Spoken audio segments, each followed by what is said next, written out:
예, 안녕하세요. 오늘 코테라 관련해서 강의를 맡게 된 황태구라고 합니다. 오늘은 예비 창업자를 위한 정책 자금이란 주제로 진행을 하게 됐습니다. 근데 예비 창업자 말고 초기 창업자들도 좀 얘기가 필요할 것 같아서 같이 한꺼번에 얘기를 진행하도록 하겠습니다. 일단 발표 자료 그 다음 걸 보시면 보시다시피 여러 가지 이제 그 창업자들 그다음에 정책 자금 관련해서 여러 가지 로드맵이 있는데 그 중에 가장 앞부분에 있는 것이 예비 창업 단계, 그다음에 창업 초기 단계 이 두 가지가 되겠습니다. 창업 관련해서 굉장히 많은 또 정부 관련 지원 정책이 있는데요. 예비 창업자를 위해서 써놓은 바와 같이 창업 리그라든가 또는 창업 패키지, 그다음에 대학교마다 있는 선도대학교 예비 창업자 육성, 사례벤처 육성 프로그램 등이 있고, 그 다음에 그 직후에 창업 초기 단계에도 연결해서 창업 성공 패키지, 지자체별 또 창업 지원 사업, 선도 벤처, 연계 기술 창업, 창업 스쿨 등이 있고요. 근데 창업 초기 단계에 이때 이제 정책은 아니지만, 정책 자금은 아니지만, 보통 이때 기업부설 연구소를 설립을 해야 되는 게, 좀 타이밍상 맞는 것 같습니다. 그리고 한번 제가 예비 창업자, 초기 창업자와 저희 R&D 전문위원 간의 이제 관계에 대해서 좀 생각을 해봤어요. 물론 정책 자금이라든지 R&D 자금을 하기 위해서는 어느 정도 기반이 있는 회사들이 좀 유리는 합니다. 그렇지만 예비 창업자와 초기 창업자는 장기적인 관점에서 우리가 좀 접근을 해야 될 필요가 있다고 봐요. 그럼 우리가 멘티이자 멘토로, 그다음에 좀 충성도가 높은 멘티 관계를 만들 수 있고, 생애 고객 가치라는 걸 여러분 알고 계시지 않습니까? 그러니까 좀 긴 호흡에서 이분들하고 좀 협업을 할 수 있다는 게 좀 장점인 것 같습니다. 그런 예비 창업자와 초기 창업자의 단점으로서는 정책 자금에 대한 준비가 부족하고 회사 자본이 좀 적을 가능성이 많고 프로젝트 경험이 좀 아무래도 부족하겠죠. 또 우리와 같은 어떤 전문위원들 입장에서는 그분들은 멘토가 필요하고 장기적인 관계 형성이 좀 용이하며 향후에 굉장히 필요한 사항들이 많습니다. 어, 연구소 설립부터 시작해서 인증부터 시작해서 굉장히 여러 가지 것들, 아직 초기 단계이기 때문에 하나도 진행 못하지 않습니까? 그런 것들에 대해서 좀 장기적인 관점에서는 도움이 될 여지가 있다고 봅니다. 좀 이 창업 관련돼서 정책자금 심사를 보면 조금 다른 쪽 후반부에 있는 R&D하고는 좀 달라요. 가장 큰 차이점 중에 하나가 현장 실사가 없을 가능성이 많아요. 왜냐하면 생각해 보십시오. 이제 회사를 예비 창업자 같은 경우에 회사 설립 관련해서 비용을 받아야 되는데 사무실이 없다거나 그럴 가능성이 많거든요. 그래서 아시다시피 창업 정책 자금 관련해서는 그 사무실까지 같이 해결해 주는 경우도 굉장히 많이 있습니다. 그러다 보니까 서면 심사, 서류 심사에서 바로 대면 평가로 이제 넘어가는 이렇게 2단계로 하는 단계들이 대부분이고, 저도 이제 2013년도부터 해서 계명대학교 창업 이제 멘토 전담 조교수로 일을 했었습니다. 그러면서 창업 관련돼서 심사라든가 멘토라든가 경북대 산하의 이제 그 스마트 벤처 창업학교에 1기, 2기 제가 우수 멘토로 선정이 된 경험이 있는데, 제 경험을 비추어 보면 다른 정책 자금하고도 마찬가지겠지만 서면 평가 때 이제 굉장히 서류들이 많이 오고 그걸 많이 검토해야 되지만 실제 이 서류당 심사할 수 있는 시간이 많이 주어지진 않아요. 제 경험상으로는 대략 한 이제 아이템 또는 한 회사당 10분 정도, 그 이상 시간을 많이 투자할 만한 어떤 시간적인 배분이 안 되기 때문에 그렇게 깊이는 못 봅니다. 그런 것에 비하면 이제 서류 심사 이후에 대면 평가에서도 좀 이후에 어떤 정책 자금 심사하고는 좀 차이가 조금은 있다고 저는 판단을 합니다. 뒷부분에 좀 얘기를 할 텐데, 일단 비슷한 거는 1차 서류 심사가 통과되어야 발표가 가능하다라는 점은 좀 비슷합니다. 그죠? 서류 심사가 통과가 되지 않으면 발표할 수 있는 기회조차 없으니까. 그 다음에 발표 요령은 상당히 유사하기도 합니다. 뭐 시선 처리라든가, 그 다음에 발표 PPT 자료의 준비라든가 그런 것도 좀 유의하고, 그 다음에 어느 정도는 사전 진행에 대해서 좀 한게 유리하기도 합니다. 제 판단은 한 30에서 50%인데 너무 또 이게 좀 후반부, 그러니까 뭐 한 8, 90% 됐다? 이러면 좀 곤란할 수도 있어요. 왜냐면 물론 이제 법적으로는 상품이 완료가 된 이후에는 이런 정책 자금이나 이런 걸 못하게 되어 있지 않습니까? 그죠? 근데 8, 90%만 하더라도 창업 쪽에서는 이 사람이 이미 완료가 됐는데 창업 쪽을 진행하는 게 아니냐? 그러니까 어떤 모회사를 끼고 거기 직원이 이 아이템을 들고 와서 서류 심사를 받고 이제 발표를 하는 게 아니냐라는 어떤 의구심이 들기도 해요, 사실은. 왜냐면 전체 창업가들 중에서 이제 창업하시는 분들 중에 50% 이상 준비를 해오신 분들이 거의 없어요. 특수한 경우를 빼놓고 실제 정말 기획 단계인 경우도 많거든요. 근데 창업 정책 자금에서 이후의 R&D는 아시다시피 기획 단계는 잘 통과를 안 시켜줍니다. 하지만 이 창업 초창기에는 기획도 통과를 시켜줍니다. 이런 거라든지. 그래서 사전 진행이 유인하긴 하지만 너무 많이 진행이 되면 오히려 좀 의심을 받을 수 있다라는 것은 좀 이해를 하실 필요가 있습니다. 아무래도 창업 쪽이니까요. 그 다음에 이제 조금 다른 점은 제가 이제 심사를 하면서 느낀 건데, 가점은 크게 중요하지 않습니다. 왜냐면 100점 만점에 한 뭐 80점 이상이면 이제, 나중에 면접, 이제 대면 평가에서 통과가 되는데, 서류 심사에도 그렇고, 이게 1점, 2점 가점이 높지가 않아요.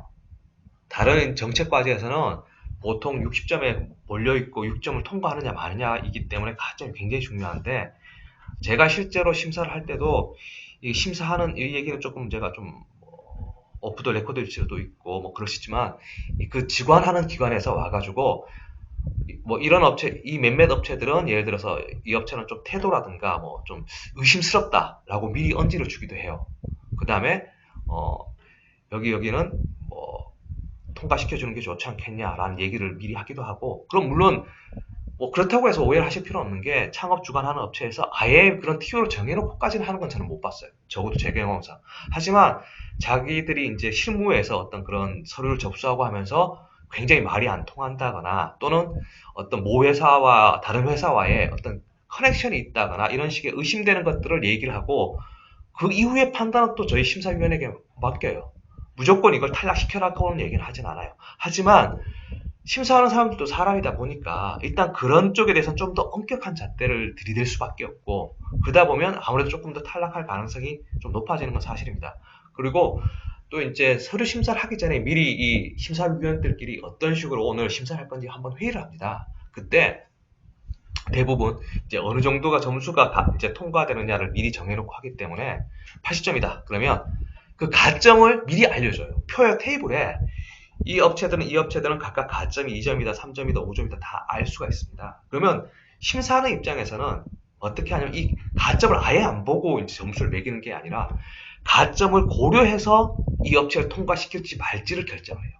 즉, 아이템을 들어보고 이 업체가 될 것 같으면 약간 1, 2점을 더 줘서라도 가점 없이 통과되게 하고, 가점이 있더라도 반대로 아이템이 좀 이상하다, 뭐 준비가 덜 돼 있다 그러면 가점을 포함해도 80점이 안 되게 아예 점수를 매겨버려요. 저는 뭐 물론 제가 모든 심사위원을 대표할 수도 없고 제가 담당했던 게 모든 뭐 창업 과제는 아닙니다. 그렇지만 일부분이지만 뭐 그렇기 때문에 제 판단에는 가점이 다른 쪽 이후의 어떤 정책 자금보다는 크게 중요하지 않고, 사업 아이템이 굉장히 중요했습니다. 그 다음에 대표의 창업 배경. 뭐냐면 이 창업하는 이제 심사기관에서는 좀 걱정하는 것들이 몇 개 있어요. 일단 이 회사들이 굉장히 초기 회사지 않습니까? 그러니까 하다가 중간에 난 안 할래 하고 하거나, 또는 이거 굉장히 악용하는 그런 회사가 생기지 않을까봐 늘 고민을 해요. 그래서 대표의 창업 배경에 제 경험상으로는 이 두 부류가 좀 이제 심사 기관에서 좀 많이 싫어하는. 그러니까 첫 번째는 학생인데 휴학을 하지 않은 학생, 대학생 포함입니다. 이러면 아무래도 학업에 그분들이 좀 신경을 쓸 수밖에 없어야 되고, 중간고사 때는 중간고사 해야 되고, 기말고사 때는 기말고사 해야 되고 뭐 등등. 그러니까 창업보다는 다른 쪽에 신경을 많이 쓰고, 그 다음에 이분들은 몇몇 경우에 또 실제로 많은 경우에 이걸 진행하다가 중간에 나 불이익받아 좋다, 나 취직하겠다 이렇게 하고 빠져나가 버립니다. 불이익을 준다고 해서 이게 뭐 형법적으로 어떻게 할 수 있는 건 아니거든요. 이후에 창업과제를 안 주겠다, 또는 뭐 지금까지 집행된 것 이외에는 돈을 못 집행하겠다, 이 정도기 때문에 그 사람들은 뭐 그분들 입장에서 크게 뭐 불이익이라고 생각 안 할 수도 있으니까 그렇게 하거나, 그 다음에 이제 두 번째는 전혀 어떤 비즈니스 경험이 없는 분들, 예를 들어서 30대 40대인데 단 한 번도 나는 사업이나 이런 또는 회사조차 다녀본 적이 없는 분들, 뭐 전업주부가 갑자기 뭐 이렇게 하시거나 그런 경우에 사실 어, 창업이 하시는 기관에서도 벌써 지금은 4, 5년, 뭐 6, 7년씩 이걸 하다 보니까 그런 분들이 중간에 올바른 과제 성과를 내기가 힘들어요. 사실 그렇지 않습니까? 이건 정부 과제도 업무 프로세스인데 그런 업무 프로세스를 단 한 번도 하지 않은 채로 이제 10년, 20년 동안 지내고 40살 뭐 이렇게 하다가 갑자기 하려면 굉장히 많이 삐걱거리고 중간에 어떤 여러 가지 문제점들이 나오는 경우가 많아요. 그래서 대표의 창업 배경도 어느 정도는 좀 유심히 살펴봅니다. 이런 부분들이 좀 차이가 있는 것 같습니다. 그 다음에 예비 창업자와 초기 창업자들이라는 건 사실은 다 어려워해요. 모든 것을 다 어려워. 물론 그분들 중에 굉장히 준비가 어느 정도 잘 된 분들도 실제로 있습니다. 뭐 굉장히 뭐 사전에 있던 아카데미를 다니거나 또는 실제 경험을 해보신 분이거나 회사에 다니면서 굉장히 그런 준비를 착실하게 쌓은 분도 없다고는 얘기 못해요. 하지만 다른 어떤 정책 과제에 이미 뭐 3, 4년씩 대표를 하시는 그런 분들에 비하자면은 좀 이런 것들, 문서 작성 능력이라든가 특히 예산 배정하고 집행을 어떻게 해야 되는지 이런 프로세스를 이해를 못하고 굉장히 힘들어하는 경우를 저는 많이 봤습니다. 잘 모르시는 거죠.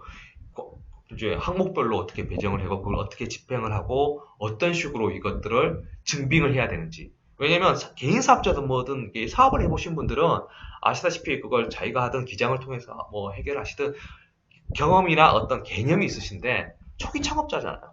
예비 창업자잖아요. 그러면 상당히 많은 경우에 이런 거에 대한 어떤 경험이 전혀 없고 뭐 문서적인 어떤 그런 것들 등등 아예 모르는 경우가 많아요. 그리고 실제 비즈니스와 정책 자금 집행과의 괴이가 있습니다. 왜냐면 정부 자금 집행이라는 거는 물론 어느 정도 이제 수정의 기회는 주더라도 아이템 같은 경우에 10%, 20% 이상의 수정을 하기 힘들어요. 왜냐면 이 아이템으로 이제 사업을 하기로 이제 정부하고 협약을 한 거니까요. 일종의 계약이죠. 근데 창업자들은 순수하게 비즈니스로만 생각하면 이 창업 아이템에서 바꾸고 싶거나 피벗을 하고 싶거나 이런 고민을 많이 해요. 근데 그런 결과물이 나오면 어떻게 되겠어요? 정부 입장에서는 인정을 해줄 수가 없는 거죠. 그래서 바꿔도 거기에 대해서 미리 얘기를 해야 되고 바꿀 수 있는 기회 줍니다. 근데 그 비율이 높진 않아요. 그래서 이런 것들과 이제 괴리를 어려워하기 때문에 좀 잘 이런 저희 전문위원들이나 멘토들이 잘 얘기를 해서 본 비즈니스는 본 비즈니스대로 하더라도 이 정책 자금은 정부가 원하는 결과물을 내놓을 수밖에 없어요. 정부는 또 정부의 이제 혈세를 집행하는 거지 않습니까? 그러면 올바른 절차와 올바른 어떤 프로세스에 의해서 그게 완료가 되고 결과를 나오기를 바랄 수밖에 없어요. 물론 저도 이제 그 업체분들, 이제 대표분들하고 얘기를 하다 보면 조금 아쉬운 부분이 있어요. 그런 자유도라든가 그거에 대해서 조금은 더 융통성이 있는 게 좋지 않을까라는 생각을 하긴 해요. 하지만 정부라든지 그런 집행하는 기관에서는 감사를 받아야 되고 심사를 받아야 되고 이런 여러 가지 것들 때문에 어느 정도 한계가 존재를 합니다. 그래서 그런 것들에 대해서 좀 얘기를 해주고 조정을 해주고 그럴 수밖에 없다라는 것을 좀 이해시켜주는 작업들도 좀 필요합니다. 그 다음에 제가 이제 뭐 4, 5년 동안 그분들을 이제 하면서 이런 분들은 저희하고 좀 맞지 않은 것 같아요. 첫째는 스펙이나 경험 삼아서 도전하시는 분들. 이제 특히 대학생들 이런 경우에 좀 있는데 그런 분들은 일단은 비즈니스에 대해서 열정이 좀 약한 거죠. 나 스펙 한 줄 더 쓰겠다. 이력서 한 줄 더 쓰겠다. 이럴 경우가 있는 분들이 좀 있어요. 그런 분들은 사실은 그냥 마무리만 하면 되는 거지 그 이유에 대해서도 생각하고 있지 않기 때문에 사실 저희하고 맞지 않아요. 저희는 장기적인 관점에서 고객을 바라보는 거지 사실 이 창업 자금이 그렇게 높지도 않지 않습니까? 이 창업 자금만으로 사실 저희가 충분하게 그런 어떤 저희의 수익을 바랄 수는 없거든요. 그래서 그런 분들하고는 좀 맞지 않아요. 그다음에 아까 얘기했듯이 학생 및 사회 경력이 없는 창업자들은 일단 통과도 되기가 힘들고 통과가 된다고 하더라도 굉장히 이 컨설팅을 해주고 멘토를 해주는데 어려움을 겪어요. 왜냐면 경험이 없으신 분들이니까 그런 분들은 좀 맞지 않은 것 같습니다. 그리고 창업 자체가 목적이 아닌 창업자들이 일부 있습니다. 많지는 않지만 이걸 가지고 내가 어떻게 돈을 뒤로 자재를 사더라도 어떻게 이쪽하고 얘기를 할까 뭐 이런 분들 있어요. 없진 않습니다. 많지는 않지만 그런 분들은 사실은 괜히 저희가 그런 분들하고 일하다가 저희가 다칠 위험이 있는 것 같아요. 그래서 그런 분들은 만약 이런 분이라고 판단되면 이 세 개에 대한 분들은 세 가지 유형에 대한 분들은 신중하게 생각하시고 관계를 맺어야 될 것 같아요.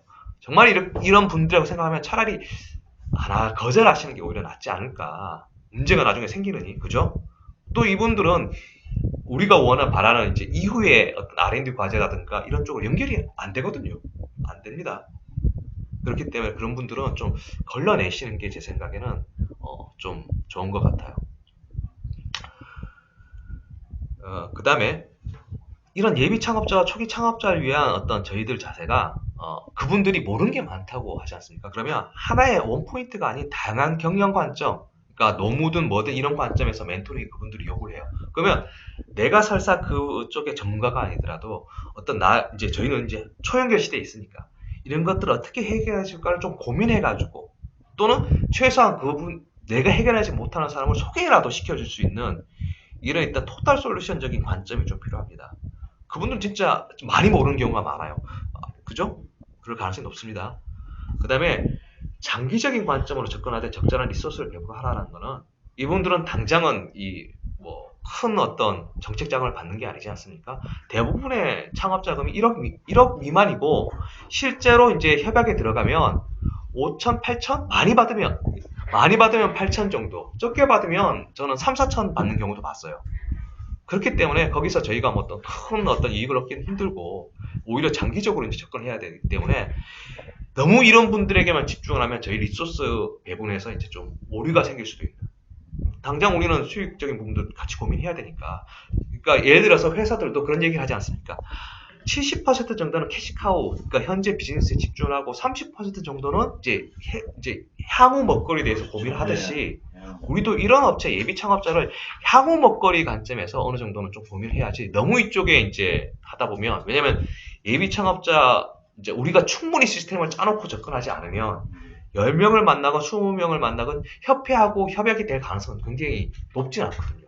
준비도 덜 돼 있고 비용도 없고, 예를 들어 협회 이제 1년간 800만 원이 필요한데 거기에 대해 준비도 이제 안 돼 있고 하다 보니까 이런 거에 대해서 저희가 좀 생각을 해서 적절하게 배분해서 이제 이런 이제 우리 전략에 가두리 양식이라고 있지 않습니까? 가두리 양식이면 치어를 키우는 이 풀하고 이제 다 큰 활어를 키우는 풀에 이 적절한 배분이 필요하다는 거죠.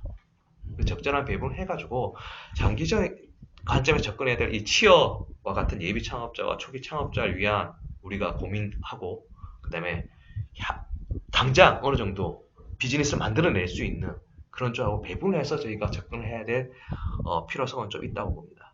그 다음에 제 경험을 좀 얘기를 드리면, 지금 이제 제가 그렇게 자료는 많지 않아 가지고 경험을 좀 얘기 드려야 될 것 같은데, 제가 심사를 했던 많은 경험들은 대부분 이제 이후 창업 쪽하고 비슷합니다. 정책 자금 쪽하고 심사하고 비슷한데, 아까 얘기했듯이 이분들이 초기라는 걸 좀 어느 정도는 이해를 해요. 그래서 어느 정도는 발표가 어설프거나 아니면 준비가 약간씩 부족한 부분들도 오히려 그게 또 이제 반대로 보면 심사위원들이나 어떤 이 관리기관에서는 최소한 돈 빼먹으려고 오는 그런 어떤 사람은 아니구나. 이런 부분에서 오히려 그런 아마추어적인 부분을 약간은 어느 정도는 용납을 해줘요. 용납을 해주는 부분들도 있고, 또 반대로 저 실제 또 제 경험이었는데 60살이 넘으신 이제 여성분이셨는데, 그리고 사회 경험도 거의 없었어요. 너무 제안서나 이게 완벽하고 좋은 거예요. 이 상식적으로 이걸 본인이 썼다고 보기가 어렵지 않습니까? 또 물론 이제 심사하는 입장에서 너무 그렇게 의심만으로 할 수는 없으니까 좀 물어봐요. 물어보면 근데 이제 거기서 제대로 대답을 못한다. 그러면 이제 심사하는 입장에서는 그걸 통과시켜주기가 힘든 거죠. 이거는 본인이 예를 들어서 쉽게 얘기해서 그거예요. 본인이 쓴 거를 본인이 제대로 설명 못한다. 그죠? 그러면 또 말이 안 되고, 그 다음에 이제 창업자들이 조금 이제 또 실수하시는 이제 아이템을 잡고 설명을 할 때 실수하는 것 중에 하나가 너무 최근 트렌드의 단어만 다 모아서 하시는 분도 봤어요. 그러니까 이런 전혀 그 뜻을 제대로 이해 못한 채로, 예를 들어서 IoT를 포함하고 인공지능에 머신러닝 막 다 써놓는 거예요.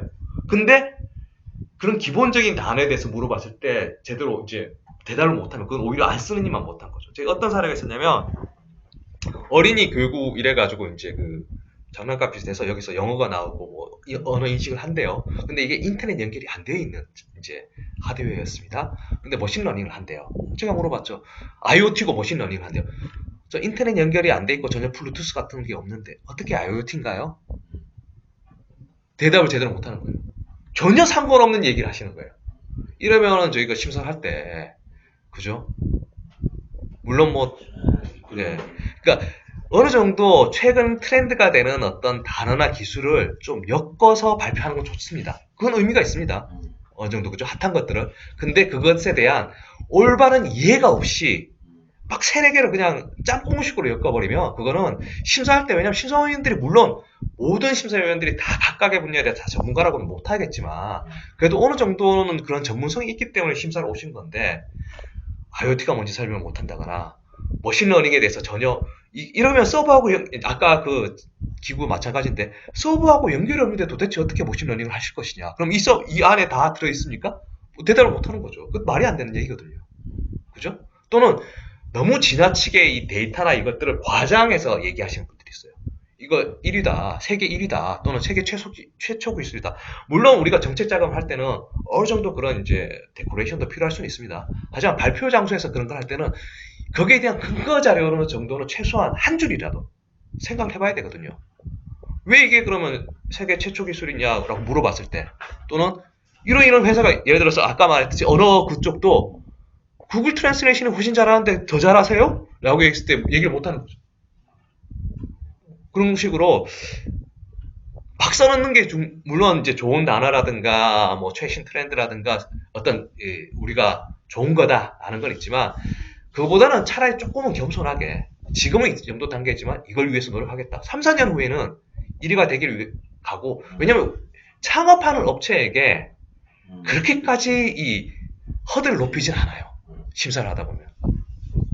그래서 그런 것들을 좀 고민해서 발표를 하시고 어느 정도는 솔직하게 발표하실 부분은 발표하시고 하셔도 창업은 이후의 정책 자금보다는 허들이 낮다라는 거. 그걸 좀 고민하셔가지고 얘기를 하시는 게 좀 좋지 않을까라고 생각을 합니다. 그 다음에 이제 이 집행 관련해서도 옛날하고는 좀 달라요. 그러니까 정책 자금이나 이런 쪽은 집행했을 때 서류만 이제 넘기지 않습니까? 근데 이쪽은 창업자은 아예 모르기 때문에 관리가 굉장히 조금 타이트하게 들어가긴 해요. 할 때마다 어느 정도 사전 심사 또는 사후 심사를 받는 특히 큰 금액에 대해서 3천만, 뭐 2천만 원 이상의 외주 용역이나 이런 것들은 심사를 별도로 받게 이제 내부에서 하는 경우도 있습니다. 저도 사실 그런 역할을 해가지고 크리스마스 이브 날 새벽 2시까지 심사를 한 적이 있습니다. 진짜요. 정말 생고생을 한 적이 있었는데 그것처럼 왜냐면 이 두 가지 관점이 있습니다. 예비 창업자들이 이 사업 경험이 없다 보니까 돈을 주고 용역을 맡김에도 불구하고 끌려가요. 이게 돈을 주면은 거기에 대해서 갑질을 하라는 게 아니고 올바르게 요구를 하고 올바르게 얻어야 되는데 일단 잘 모르지 않습니까? 그러니까 앱을 만드는데 자기가 모르니까 알아서 해주십시오 뭐 하고 또 저기서 이건 안 되는데 하면 막 그냥 끌려가 버리는. 우리 이제 좀 경험이 있는 이제 멘토나 이런 사람 입장에서는 말도 안 되는 것들을 또 그쪽은 아는 거죠. 예비 창업자야? 또는 이제 시작했어? 어차피 너희 돈 아니잖아. 정부 돈이잖아. 이렇게 하면서 막 이제 대하는 거죠. 그래서 막 끌려가는 경우가 있어요. 그래서 그걸 방지하기 위해서 중간에서 아까 말한 이런 멘토라든가 이런 사람들이 좀 나서줘요. 이거 더 요구해라. 이렇게 하면 안 된다. 이렇게 설계했으면 이거는 너무 금액에 비해서 과하다. 이런 것들을 조금 캐치하는 경우가 있고 또 다른 이유는 아까 말한 장난을 못 치게. 그러니까 아무리 봐도 이거는 5천만 원짜리 용역이라고 할 수 없는데 상식적으로 2천만 원인데 이렇게 되면 재료된 어떤 스펙 뭐 가져와라. 뭘 만들 건지 설계도 초기 뭐 가져와라. 이런 식으로 상세하게 더 요구를 해버려요. 그렇게 중간에 조금 조정을 해주는. 왜냐면 이후에 정책 자금들은 아시다시피 이미 완성된 회사들이지 않습니까? 제대로 수행된 것만 보겠다 이건데 이 창업 쪽은 과정까지도 좀 보겠다라는 어떤 그런 차이가 있습니다. 그래서 올바르게 접근하고 거기에 대해서 자기들이 지원받을 멘토가 없으면 많이 헤매고 거기서 시간을 많이 까먹어요. 예를 들어서 이런 경우도 많습니다. 과제는 정해진 날짜에 완료를 해야 됩니다. 그죠? 그렇지 않습니까? 특히 앱 관련해서 내가 아이폰 쪽 이제 앱스토어하고 이쪽 구글 플레이 쪽하고 양쪽에 출시를 하겠다라고 사업계획서에 써놓고 그렇게 협약을 맺었으면 해야 됩니다. 그게 정해진 날짜 몇 월 며칠까지 해야 되는데 애플의 그 정책상 이 심사한테 굉장히 오래 걸리고 한번 반려를 받으면 다시 심사하는 것 치면은 거의 2개월 정도가 날아갈 수 있거든요. 이것 때문에 제대로 사업 완료를 못 하시는 분도 봤어요. 이런 이제 왜냐면 리스크를 잘 해본 적이 없으니까 프로세스를 모르니까. 그래서 초기에 그런 분들하고 멘토링 저도 할 때 아예 아이폰 쪽은 빼라. 왜냐면 리스크가 높다. 심사 이 구글은 그런 식으로 이제 질질 끌게 늘어나는 경우가 웬만하면 없거든요. 아시다시피 웬만하면 없고 몇 가지 위험한 사항들 뭐 예를 들어서 18세 이상이라든가 그런 도박이라든가 몇 개만 아예 조심하면은 상당히 빠른 일주일 안에 거의 다 올라갑니다. 거의 90% 이상. 근데 아이폰은 내가 모르는 이유로 반려가 될 수 있어요. 애플 본사에서 심사를 하기 때문에. 그리고 다시 그걸 받아 또 하면 한정없이 늘어나는, 근데 이건 기간이 정해지지 않습니까? 일반 비즈니스라면 그렇게 완성도를 올려서 해도 무방하겠지만, 이 예비 창업자나 초기 창업자들은 이런 어떤 스케줄 관리 해본 경험이 없기 때문에 항상 끝에 시간이 많이 몰립니다. 그런데 갑자기 이런 자기가 모르는 리스크가 텅 터져버리면 정말 열심히 해놓고도 사고 완료가 안 돼가지고 나중에 곤욕을 치르는 경우를 제가 몇 번 봤습니다. 그래서 이제 경험이 이제 이런 이제 창업주 예비 창업자들하고 좀 해본 경험이 있으신 분들은 아예 초기에 사업 계획서를 낼 때 앱 이제 아이폰 쪽은 빼고 해라. 어차피 이쪽을 먼저 하고 나서 나중에 2차로 하면 되지 않느냐라든가 아니면 이쪽에 이런 조정을 좀 해주는 좀 작업들을 해줍니다. 그렇게 해야지 시간 관리 이런 부분에 대해서 그분들이 많이 약해요. 그리고 특히 서류 처리들을 굉장히 힘들어하십니다. 제가 보면 대부분. 아까 말했듯이 이제 직장 한 번 경험 없이 처음 창업했거나 아니면 잠깐 있다가 하거나 특히 청년 창업에서 그런 경우가 많아요. 창업이 이제 여러 가지 종류가 있지 않습니까? 청년 창업에 보면 40살 이하에서 하니까 그래도 이제 사회생활을 어느 정도 문서 작업도가 하신 분들은 그나마 좀 나은데 그래도 그분들도 CEO 관점에서 사업을 이제 일을 한 건 아니거든요. 그러면 회계나 이런 쪽을 모른다거나 또는 정부 프로젝트를 안 해보신 분들은 정부하고 이걸 돌아가는 것들을 잘 모르시니까 그런 어떤 문서적인 절차라든가 그죠? 그냥 회사에서 내부적으로 처리하는 거하고는 다르니까요. 그래서 이런 부분들에 대해서 많이 힘들어하시고 이것 때문에 시간이 많이 걸리고 자기가 계산하는 것보다 나는 이거 한 뭐 3개월이면 할 줄 알았는데 실질적으로 그런 승인을 받고 뭐 하는 것 때문에 막 4개월, 5개월로 늘어나 버리고 그러다 보면 뒤에 가서 또 허덕이게 되고 막 이렇게 되는 경우를 제가 많이 봤기 때문에 그런 경험을 미리 좀 이제 여러분들도 조금 생각을 하셔가지고 예비 창업자나 초기 창업자를 만났을 때 좀 미리 얘기를 해주셔야 그분도 정말 좋은 어떤 어드바이스를 주는구나라고 생각할 거고 그 리스크를 줄여가지고 일단은 하고 있는 창업 프로젝트 또는 해야 될 거기에 대해서 문제점이나 리스크를 저희가 잘 전달해야 그 과제 하나를 잘 마무리할 수 있지 않습니까? 정보 과제라는 건 한 번 마무리를 잘못하면은 여러 가지 불이익을 줍니다. 뭐 그러니까 형법상의 불이익은 아니더라도 이후에 과제에 참여를 못하게 하거나 뭐 중기부 같으면 중기부 내부적으로 그런 게 있는 걸로 알고 있습니다. 저는 뭐 창진원도 창진원 내부적으로 그런 게 있고 그렇기 때문에 성공 판정을 받는 게 무조건 유리합니다. 그렇기 때문에 그런 걸 저희들이 이끌어낼 수 있도록 좀 잘 얘기를 해주고 아까 얘기했듯이 거의 모르는 가능성이 많거든요. 노무부터 시작해서 채용을 어떻게 해야 될지 상당히 모르고 그런 문서에 대한 기본적인 게 없는 회사 일 한 2, 3년 했다고 해서 노무를 아는 건 아니지 않습니까? 일반 그죠? 노무 담당자가 아닌 다음에야 그런 것부터 시작해서 많이 모르기 때문에 우리가 직접 해결해 주든 아니면 팀을 만들든 아니면 우리가 하이퍼링크를 통해서 좋은 사람을 해서 최소한 이게 1로 가면 된다라는 정도는 알려줘야 되는 그러면서 다 이제 저도 이제 몇 업체가 있는데 그런 걸 어느 정도 해결하면 굉장히 신뢰관계가 쌓이더라고요. 그러면 뭐 끝나고 창업 이게 1년이 끝나고 나서도 연락이 와서 멘토님 이런 것 좀 도와주세요. 멘토님 뭐 이런 것 좀 알아봐 주세요. 뭐 이런 것들. 그러니까 장기적인 관점에서 신뢰를 쌓고 하기가 굉장히 유리해지는. 그래서 저도 지금 이제 그 당시에는 이런 R&D라 잘 몰랐지만 만약 알았으면은 정말 그분들하고 더 좋은 관계로 하면서 뒤에도 많이 이끌어줄 수 있지 않았을까 하는 아쉬움이 있어요. 그러니까 지금부터는 저는 만약 그런 업체를 저하고 이제 좀 케미도 잘 맞고 궁합도 잘 맞는 업체들을 만나게 되면 계속 연결해서 저도 도와주고 그 회사도 저하고 이제 윈윈이 될 수 있는 관계가 어느 정도 회사가 좀 큰 후에는 제가 볼 때는 약간 비즈니스 관계에 조금 더, 물론 다 비즈니스 관계더라도 좀 이제 이익 관계에 좀 가깝다면 초기 창업 업체들은 이게 조금 더 그보다 끈끈한 관계가 될 수 있다라는 게 굉장히 좀 장점이 있는 것 같습니다. 예, 제가 오늘은 뭐 자료를 많이 준비는 못했는데 한번 특히 정책 자금에서 저희 협회가 그래도 어느 정도 2, 3년 뭐 이렇게 좀 스타트하고 어느 정도 준비가 된 회사를 대상으로 해서 저희 협약이라든가 많이 프로그램이 짜여져 있지 않습니까? 그래서 그리고 초기 창업 업체가 얘기했듯이 아까 뭐 자금적인 부족이라든가 여러 가지 문제 때문에 아직은 협회에서 그런 거에 초점을 맞춰가지고 프로그램은 좀 없는 것 같아요. 하지만 제 생각에는 그런 것들도 조금 뭐 가벼운 라이트한 버전이라든가 뭔가 조금은 더 고민을 해가지고 너무 많은 리소스를 아까 얘기했듯이 투자할 필요는 없겠지만 30% 정도는 이런 쪽에 대해서 고민을 좀 해봐서 우리가 장기적인 관점에서 한번 생각을 해서 연결했으면 하는 게 제 개인적인 좀 뭐 생각이고 아이디어입니다. 한번 뭐 부족한 이제 얘기였지만 그렇고 질문이나 뭐 궁금하신 거 있으시면 제가 아는 대로 또 대답해드리고 지금 채팅창도 보이니까요. 뭐 예, 예, 좋은 채팅 감사합니다. 제가 옛날에 매경에서 그 도메인 전문가로 제가 한 달 반 정도 패널 이제 출연한 적이 있는데 케이블 TV에 방송 이렇게 얼굴 대놓고 한 적은 좀 처음이라서 그 이후에 그때가 20대 후반이었나? 30대 초반이었구나. 30대 초반이었는데 참 오래간만에 방송합니다.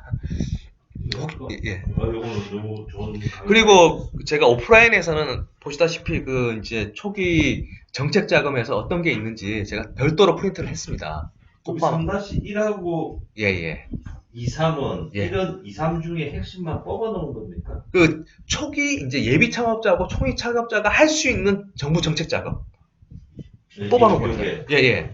그다음에 요거는 총 예, 그렇죠. 전체 사업 중에서 대표적이다. 예, 거기서 이제 뽑아가지고 세부적인 것들 보시면 그래서 이제 저희들 그걸 좀 판단하고 보고 이제 하면 그러니까 아직은 내가 어떤 창업 과제를 해야 될지 모르겠어요. 이런 분들한테 어느 정도 가이드를 해줄 수 있어요. 요거 해봐라. 이런 거 해봐라. 물론 또 거기도 이제 보시면 아시겠지만 각각마다 모든 정책 자금이 그렇지만 타겟 대상이 있습니다.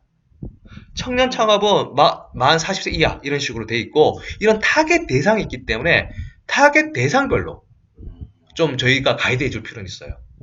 앞으로 우리도 이런 사업을 좀 어느 정도 저희가 시스템을 만들어서 약간은 좀 더 활성화하는 게 협회 차원에서도 좀 더 좋지 않을까 저는 생각을 좀 하고 그럴 때 우리가 이제 좀 토탈 솔루션적인 어떤 이 하이퍼링크를 미리 시스템을 좀 갖춰가지고 그분들에게 해답을 줄 수 있는 게 더 좋지 않을까. 예비 창업 패키지하고 초기 창업 패키지가 다른 거죠? 예, 다른 겁니다. 별도 각각. 예비 창업은 그러니까 회사를 만들기 전에 만들기 전에 초기원 만들고 난 후에 바로 할 만한 패키지다. 만든 직후에 아직 창업 안 한 사람도 가능. 그게 예비 창업.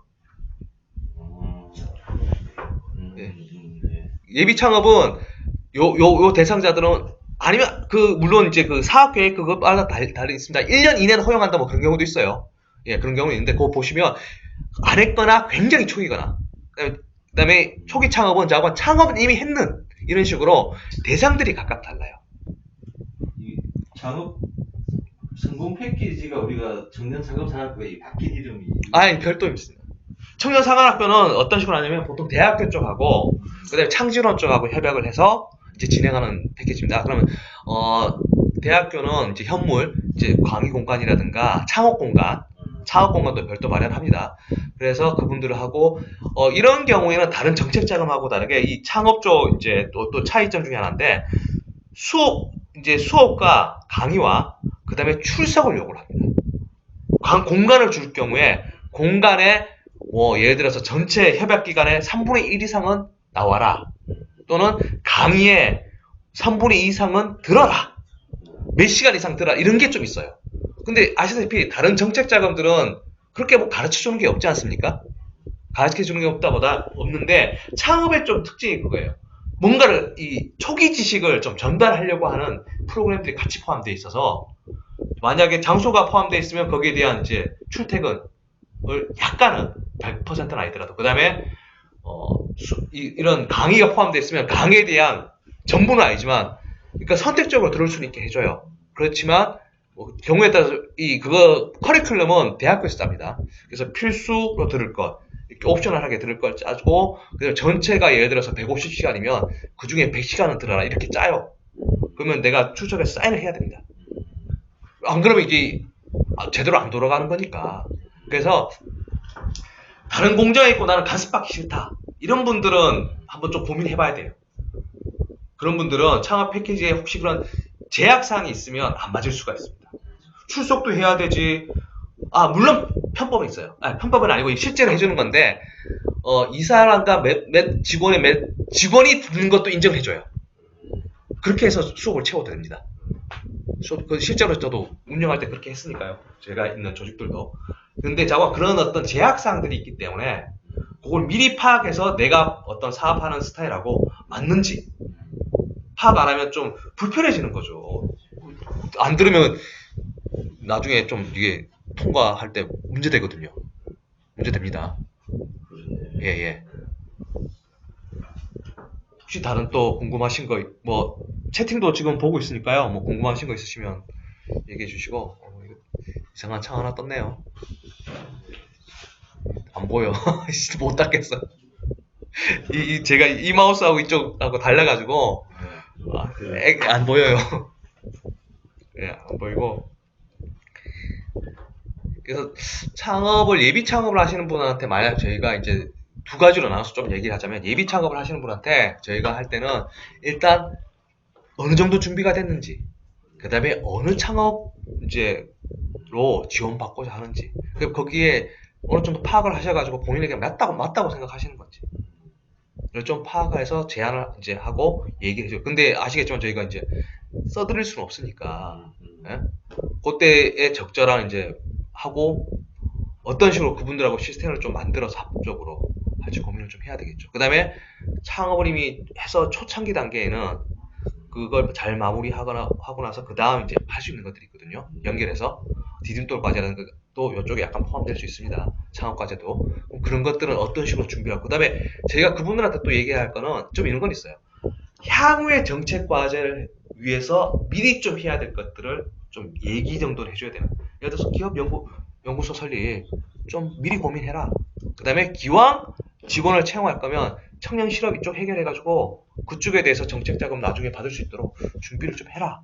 왜냐면 연결돼 있지 않습니까? 그죠? 아니면 경단녀가 포함돼서 할 여지만 그런 것도 미리 알아봐서 지금 채용을 하면 안 되죠. 그건 신규 채용을 해야 되지만 그런 부분도 한번 생각을 해봐라 등등 이후에 있는 정책 과제의 요건들을 필수 요건들을 미리 얘기해가지고 차근차근 준비를 시키는 것도 굉장히 좋은 전략인 것 같아요. 그래야지만 나중에 그분들이 좀 편하게 그 다음 과제로 스무스하게 연결이 되라. 안 그럼 막 아시다시피 닥쳐서 그런 거 준비하고 하면 시간도 그렇고 여러 가지 불편하지 않습니까? 또 이게 좀 안 맞아버리면 막 한 8개월씩 기다려야 되고 그럴 수도 있거든요. 그래서 그런 것들을 저희가 좀 전체적으로 파악을 해서 시점 타이밍이라든가 미리 준비해야 될 것이라든가 그런 것들을 미리 얘기해서 잘 이끌어 주는 것도 그러면서도 항상 우리 이제 얘기하시는 좀 장난 안 치고 제대로 비즈니스 하는 분들에게 올바른 어떤 저희가 방향성을 제시할 수 있으면 좀 좋은 것 같습니다. 질문해드리겠습니다. 예, 얼마든지요. 아직 시간. 초기 창업 패키지가 창업 3년 미만 기업이 있죠. 예. 그러면 이제 창업에 3년 미만 기업이 네. 어떤 직원이라든지 연구소라든지 이런 조직을 좀 갖추면 우리가 보통 R&D 쪽으로 운영하지 않습니까? 아니, 현재 지금 대표가 창업한 6개월 되고 혼자 있다. 그럼 이랬을 때 그럼 초기 창업 패키지 첫 번째 지원이 가능한지? 제가 솔직히 하나마다 요건은 제가 다 다시 봐야 되기 때문에 완벽하게 외우지는 못합니다만 아시다시피 굉장히 많은 정책 자금 중에 앞쪽에 있는 것들일수록 필수 요건이 적어요. 그렇죠, 그죠? 없다는 걸 전제로 해서 짜져 있는 정책 자금이기 때문에. 그 다음에 금액이 커지고 다연제로 갈수록 복잡하고 요건이 많을 수밖에 없지 않습니까? 그런 걸 보면 저도 그걸 이제 다시 한번 봐야 되겠지만 초기 창업 패키지 이런 것들 요건이 적어요. 확실히 적기 때문에 그런 이제 초기 창업 회사에게 저희들이 그 로드맵에 맞춰서 단계에 맞춰서 권할 때 그걸 먼저 보시고 얘기하고 진행을 괜히 복잡한 걸 먼저 하고 이렇게 할 이유도 없는 게 5억을 하고 나서 5억짜리 과제를 하고 이제 정책작을 하고 나서 5천짜리를 한다는 것도 앞뒤가 안 맞지 않습니까? 단계적으로 가고 단계적으로 준비를 하는 게 기업의 어떤 발전, 이제 성장이나 아니면 준비 과정에서도 어울리거든요. 물론 몇몇 업체도 정말 이제 성장 속도가 빠르면 한두 개 건너뛸 수 있다고 봐요. 하지만 그렇지 않다면 준비 과정에 맞춰서 적절한 거를 제시하는 게 저희는 맞다고 보고, 거기 써 있는 것, 제가 표현한 것도 아까 말한 예비 창업자 또는 초기 만들고 나서 직후에 어울릴 만한 것들을 모아놓은 겁니다. 그 요건들은 저도 하나하나 다 공지사항 가고 또 아시다시피 매년 조금씩 바뀌지 않습니까? 그런 것들이. 그건 파악을 해서 저희들이 좀 다시 얘기를 해야 되겠죠. 그런 것 같습니다. 예. 사업 종류가 엄청 많습니다. 예, 아시겠지만 뭐 정책 과제라는 게 워낙 종류가 많고 그죠? 한데 저희들은 좀 그런 게 필요하고 전반적인 이해도 필요하고 이게 과연 어느 정도 급수의 회사에게 필요한 건지. 그러니까 예를 들어서 처음 회사 만들자마자 슈퍼 헤비급에 몰아놓고 너 여기서 뛰어라 그러면 말이 안 되지 않습니까? 그죠? 그런 것처럼 회사의 체급에 맞는, 회사의 단계에 맞는 것들을 적절하게 선정해서 이 정도가 적절한 것 같다, 옵셔널하게 그 중에서 골라봐라. 또는 그런데 상담을 해보니까 뭐 더 욕심이 있고 준비도 돼 있다 싶으면 그 다음 단계도 얘기할 수는 있겠죠. 그런 어떤 단계에 맞춰서 저희가 제시를 해야지. 저번에 해 회장님도 얘기하셨지만 그냥 분야별로 IT니까 IT 거 해, 뭐 이거니까 이거, 이렇게만 하다 보면 잘못하면 전혀 체급에 맞지 않는 정책 과제를 저희가 제시를 해버리는 그런, 우리는 두 가지를 다 고려해야 되는 거죠. 체급이 얼마인가, 그 다음에 이 분야가 어떻게 되느냐, 요것들을 잘 크로스 체크해서 업체에게 제시해 주는 게 저희가 좀 해야 될 일인 것 같습니다.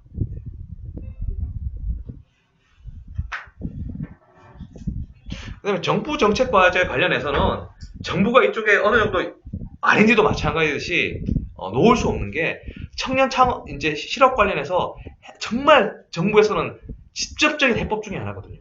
아시겠지만 창업하면 실업 아닙니다. 그리고 창업했을 때 청년을 뽑으면 유리한 게 짜여져 있거든요. 청년을 많이 뽑을 수밖에 없어요. 그래서 청년 실업을 해소하는 정부로서는 가장 직접적인 이 솔루션이 창업 지원입니다. 그래서 정부는 이쪽을 제가 볼 때는 당분간 포기하지 않을 거예요. 계속 규모의 문제는 있어요.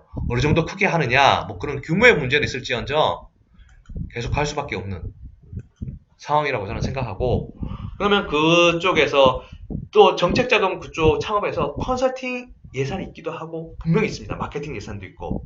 그럼 저희가 올바르게 윈윈할 수 있는 구조로 어떤 식으로 우리가 시스템을 짜줄 거냐. 우리가 계속 무료로 해줄 수는 없거든요. 그죠? 그러니까 그런 것들에 대해서 저희들이 좀 고민하고, 협회도 시간이 한 번쯤은 고민해서 그런 거에 대해서 틀을 한번 짜보는 게 의미는 있는 것 같습니다.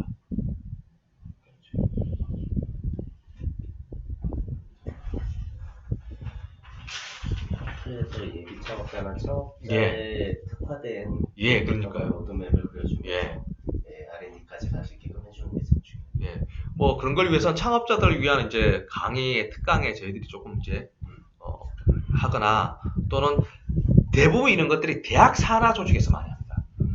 창업선도 대학도 그렇고, 특히 창업은 강의하고 연결되어 있는 경우가 많다 보니까 대학이 그 중간에서 관리하는 경우가 다른 어떤 정책자금에 비해서는 상당히 비중이 높습니다. 대학이 있을 경우가, 대학 산하 조직, 대학이 예를 들어서 뭐 협력, 해외 협력, 대외 협력이라든가 산학 협력이라든가 이런 단에서 이런 창업을 진행하고, 그래서 그런 어떤 대학의 어떤 습성이라든가 그런 것들을 좀 저희들이 고민해서 진행하는 것도 좀 필요한 것 같습니다.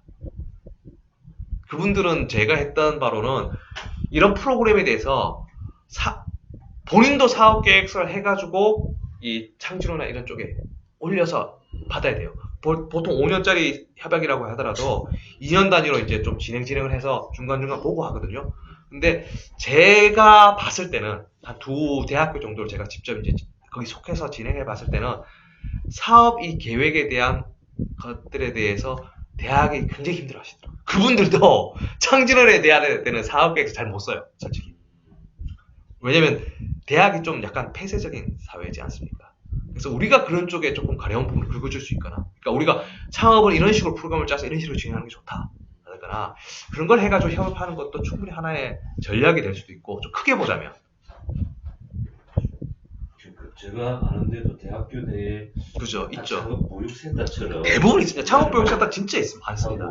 예. 그걸 관리해주는 엑셀레이터 예. 분들이 이제 거기에 창업하는 사람들 좀 실질적으로 약간 코칭을 하고, 그렇죠. 이래서 이분들이 이런 과제도 도전하고, 본격 창업에서 이제 독립하는 그 과정 어떤 그런 인큐베이트 역할을 하죠. 해서 이제 그 창업을 시키는 그 지도 과정이 있더라고요. 근데 제가 직접 경험한 바로는 아직은 조금 더 전문화해야 할 영역이 많다고 보는 거죠. 그냥 창업자에게 예를 들어서 세금공하면 기장하는 데 가서 해, 이런 식으로 하거나, 아니면 또 이제 그런 분들이 와서 강의 특강을 한 번씩 합니다. 그쪽하고 연락해봐, 이런 식이지, 어떤 종합적인 솔루션이나 이런 디렉션 쪽이 좀 약한 경우를 많이 봤어요. 그리고 이 회사의 아까 말했듯이 라이프 사이클 관점에서 어떻게 가야 될지 이런 거를 안 하고 당장 요 창업 과제 하나만을 잘 마무리하는 것만 너무 집중을 하거든요. 왜냐면 사실 자기 관리 책임은 거기가 나니까. 그래서 그 이후에 준비를 뭘 해야 될지, 과제는 끝났는데 또 잘못하면 이런 경우도 많이 봤어요. 창업하시는 분들이 창업 과제는 끝났는데 그 다음에 이제 갑자기 방향을 잃어버린 거예요. 뭘 하지? 난 어떡하지? 물론 그거는 성공을 했지만 그렇다고 해서 그게 양산은 아니거든요. 대부분 그렇지 않습니까? 준비가 덜 됐는데 그럼 이 다음에 도대체 갑자기 이제 당황하고 힘들어 하시는 대표분들 많이 봤거든요. 그때 우리가 조금 더 좀 큰 관점에서 그럼 바로 그 이후에 이런 과제를 해서 어느 정도 정부의 도움을 받으면서 실제 비즈니스는 이런 식으로 준비를 해라. 이런 식으로 좀 큰 회사의 어떤 라이프 사이클 관점에서 접근을 해서 해준다면 저희가 신뢰도 없고 굉장히 좋은 관계가 되지 않을까 저는 생각을 합니다. 그걸 한번 전문위원께서 준비하시면 저도 적극적으로 배울 수 있습니다. 저도 고민 지금 요즘 하고 있는 게 제가 그거라서 그쪽으로 좀 고민을 해보도록 하겠습니다. 그럼 오늘은 뭐 이 정도로 마치도록 하겠습니다. 들어주셔서 감사합니다. 감사합니다.